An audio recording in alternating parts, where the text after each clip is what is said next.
Balochistan 80% no go area बन चुका है। पीपल्स पार्टी की नाकामी है तो एतराफ़ करे, इस्तीफा दे और घर जाए। सियासती इदारों की नाकामी है कि वहां पे जो 80% बलोचिस्तान आपके हाथ से निकल चुका है उस पर कोई मीडिया बात नहीं कर रहा। हम मिलिट्री ऑपरेशन को सपोर्ट नहीं करेंगे, हम बंद कमरों के फैसलों को नहीं मानेंगे। इस्लामाबाद में बैठ के टाई सूट पहन के खैबर पख्तूनख्वा के मुतालिक फैसले किए जाते हैं और ऐसे ऐसे लोग फैसले करते हैं जो कभी खैबर पख्तूनख्वा शायद आए भी ना हो। मेरी बहन बलोचिस्तान भी ज़रा बात कर लिया करें। अब यहाँ भी मैं कुछ सख्त अल्फाज इस्तेमाल करूँगा, फिर मेरे मीडिया के लोग इस पर नाराज़ हो जाते हैं। बलोचिस्तान 80% नो गो एरिया बन चुका है। पीपल्स पार्टी की सूबाई हुकूमत है, नून लीग फेडरल गवर्नमेंट में बैठी हुई है, रियासती इदारे एक पेज पे है। किसकी नाकामी है? पीपल्स पार्टी की नाकामी है तो एतराफ़ करे, इस्तीफा दे और घर जाए। फेडरल हुकूमत ये नाकामी अपने खाते में डालेगी तो इस्तीफा दे और घर जाए। या फिर ये रियासती इदारों की नाकामी है कि वहाँ पे जो 80% बलोचिस्तान आपके हाथ से निकल चुका है उस पर कोई मीडिया बात नहीं कर रहा। खैबर पख्तूनख्वा फलानी जगह ऑपरेशन हो रहा है, फलानी जगह बदअमनी है, रोज़ उसको डिस्कस किया जाता है।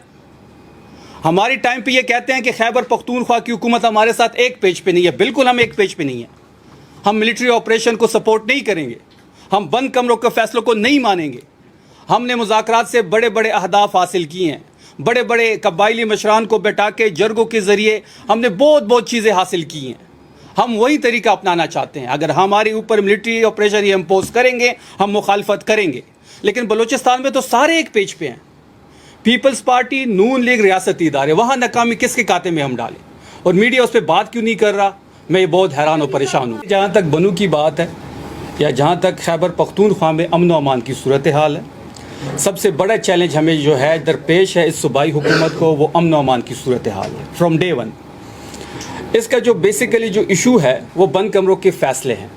बंद कमरों में ये फ़ैसले किए जाते हैं, वहाँ पे खैबर पख्तूनख्वा की हुकूमत को एज अ स्टेक होल्डर नहीं लिया जाता, ना कोई मशावरत होती है। और वहाँ इस्लामाबाद में बैठ के टाई सूट पहन के खैबर पख्तूनख्वा के मुतालिक फ़ैसले किए जाते हैं और ऐसे ऐसे लोग फ़ैसले करते हैं जो कभी खैबर पख्तूनख्वा शायद आए भी ना हो।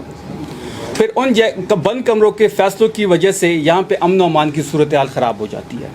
इस वक्त जो हमारे एक्स फाटा अज़ला है, जम अज़ला जो हमारे हैं, वहाँ पे अमन व अमान की सूरत हाल बेहतर नहीं है। इस वक्त सूबाई हुकूमत जो है, आपने देखा होगा कि जैसे CM आफरीदी साहब आए तो सबसे पहले उन्होंने 31 अरब का ग्रांट पुलिस को, CTD को, स्पेशल ब्रांच को दिया। 17 अरब CTD के लिए, 14 अरब स्पेशल ब्रांच के लिए। और ये वाहिद सूबा है जिसने सबसे बड़ा जो तीसरा पोर्शन बजट का है वो अपनी पुलिस होम डिपार्टमेंट के लिए रखा है। 161 अरब रुपए से बढ़ा के हमने 191 अरब रुपए कर दिए हैं। जहाँ तक बनू की बात है, इस वक्त वहाँ पे जो सूरत हाल है वो अमन व अमान के लिहाज से बेहतर नहीं है। इस वक्त ऑपरेशन वहाँ पे जारी है। ऑपरेशन जो है वो पुलिस भी उसमें शामिल हैं, उसमें दीगर जो हमारे लॉ इन्फोर्समेंट एजेंसी हैं वो भी शामिल है। सूबाई हुकूमत भी इसके साथ इन टच है। कुछ ही दिनों में हम कम्प्लीटली डेटा उसके आपके सामने रखेंगे कि वहाँ पे क्या सूरत हाल है, वहाँ पे कितने दहशतगर्दों को मारा गया है और वहाँ पे इस वक्त अमन व अमान की क्या सूरत हाल है। ये कुछ दिनों बाद तमाम तर चीज़ें वाज़ेह हो जाएंगी।